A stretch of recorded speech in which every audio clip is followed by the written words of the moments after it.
11 ang naaresto ng mga otoridad sa magkakahiwalay na operasyon sa Maynila, Cavite at Pampanga. Nagbabalik si Bien Manalo. Mahigit 1.5 million pesos na halaga ng hinihinalang shabu ang nasabat sa ikinasang drug buy-bust operation ng Barbosa Police Station sa kahabaan ng Rawaton Street, San Miguel, Maynila.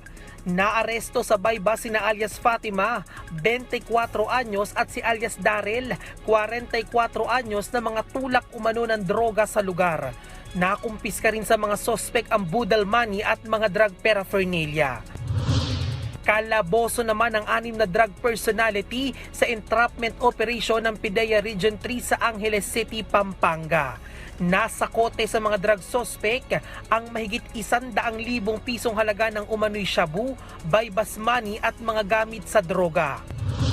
Tiklo rin ang 3 drug suspect sa joint drug buy-bust operation ng PIDEA Cavite at Bacoor City Police sa Bacoor City, Cavite.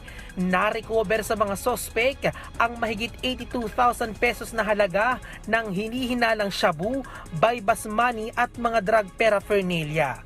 Nahaharap ang mga nadakip na suspect sa kasong paglabag sa Comprehensive Dangerous Drugs Act of 2002. Bien Manalo para sa bayan.